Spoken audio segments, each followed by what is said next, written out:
All right, so the big story in Chilliwack Real Estate for this month is consumer confidence. Despite the fact that we're experiencing the highest interest rates that Canada has seen in 22 years, we've still seen this big surge in consumer confidence that started this last winter. And I'm going to dive into what I believe is driving this change in the Chilliwack market a little bit later in this video, but first I'm going to start with introducing myself. For those of you who are new here, my name is Jeremy Van Woerden. I'm a local Chilliwack real estate agent. I've been born and raised right here in Chilliwack. I'm a home marketing specialist with one goal in mind, which is helping you squeeze every last dollar out of your home sale. Thanks for tuning in to my March 2024 market update, where we dive into what's actually happening in the market right now, and then what that means for you as a buyer or as a seller. And first, let's dig into the numbers and really look at what's happened to the market since it pivoted in December of 2023. Let's talk about prices. While prices have increased, that increase has been very slight. And the main increase that we've seen has been in the attached market. So we're talking about condos and townhouses. In townhouses, we've seen an increase of just 2% since last December, and we've seen an increase of 5% in condos since last December. But when we look at detached homes, the benchmark price is virtually unchanged, but we have seen increases in both the average and median home prices in the detached category. So I really wouldn't be surprised if we've seen that benchmark price creeping up over the next few months. The number of homes sold bottomed out in December of 2023, and 2023 actually ended up being the slowest year on record for over a decade for number of home sales in British Columbia. In December of 2023, there were just 132 home sales, but that has risen to 218 home sales last month. And this is just because we've seen more buyers coming out of the woodwork as they gain more confidence about the real estate market. The one stat with the most drastic change, and which surprised me, was days on market. Across the board for condos, townhouses, and detached homes,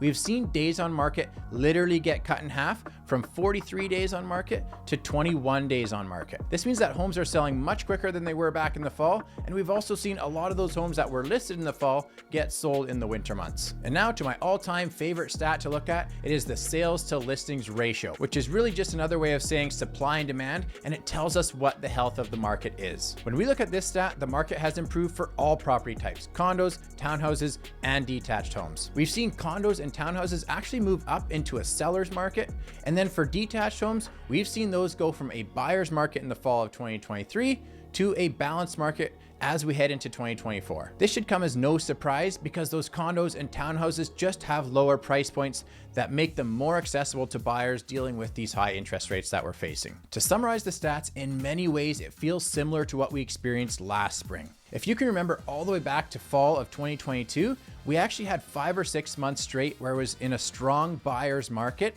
And then last spring, we pulled out of that and actually had quite a hot spring market. One difference being that we're actually seeing higher numbers of listings this year and higher numbers of home sales. Whether or not we see those price increases like we saw last spring is really going to depend on that supply and demand, as it always does. Now, before I move on from what the numbers are telling us, there's one factor of the real estate market that cannot be measured with charts and graphs, and that is market sentiment. Market sentiment is best described as the mood or the attitude surrounding the real estate market, and whether there's optimism or pessimism. And starting right at the end of 2023 and through the first months of the year, we've definitely seen that market sentiment improve and become more optimistic. And while I have no chart that I can show you to demonstrate this change, I can definitely say that there is a feeling out there among buyers and sellers alike that now is a more confident time to transact in the real estate market. This optimism can be seen as we see more people coming to our open houses. We're having more conversations with people about real estate. We're seeing more home sales,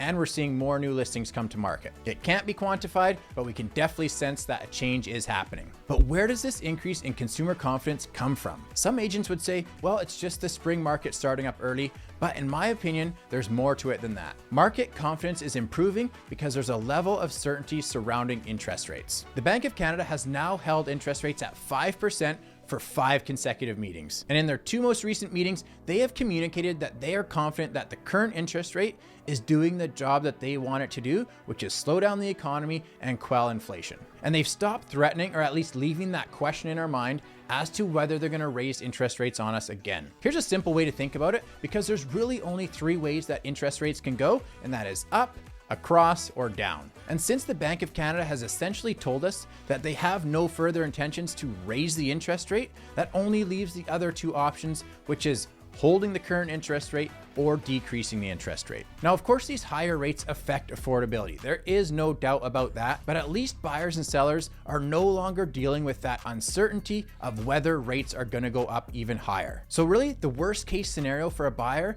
is that these 5% interest rates stick around longer than we want them to, or than we anticipate they will. It's really not surprising that the average person doesn't want to transact when things are uncertain. They're going to have questions in their mind, like, if I sell my house now, will I have gotten more if I sold it in 3 months? Or if I buy a house now, is it going to be worth less in 4 months? These questions are huge for consumer confidence, and that's why I believe what we're seeing right now is so much more than just the spring market starting up. And now let's look at what this means for you as a buyer or a seller. First, I'm going to talk to you as sellers. Prices have not risen drastically, but the prospect of selling your home quicker and in a stronger market certainly has. Of course, when you sell quicker, you typically get a sales price that is closer to your asking price versus when your home sits on market for an extended period of time. It's also quite likely that you're going to get a few shekels more for your home than if you had sold it in the fall, and that's really for all property types, whether you're selling a condo, a townhouse, or a detached home. Now, as we head into the spring market, this is typically the busiest time of the year, and it's because everyone's homes are looking so great with the grass growing and the leaves coming back onto the trees and the flowers in bloom, but it also means that everyone else is listing their home too, so there is going to be more inventory available to buyers, so you still need to stay competitive with your price. But there's also going to be more buyers out there,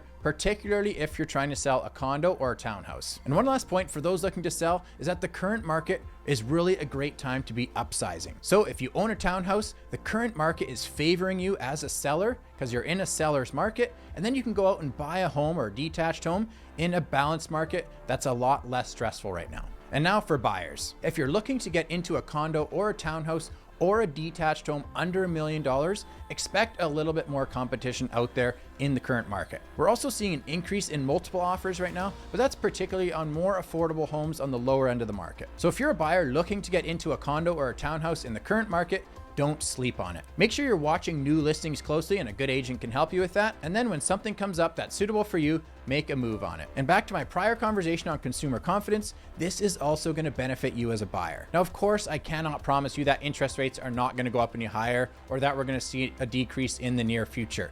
But what I can tell you is that it's extremely unlikely that you're going to be blindsided by another rate increase. So as a buyer, you can jump into the market with the confidence that your likely worst case scenario is that rates stay at 5% for longer than you thought, maybe through the end of the year.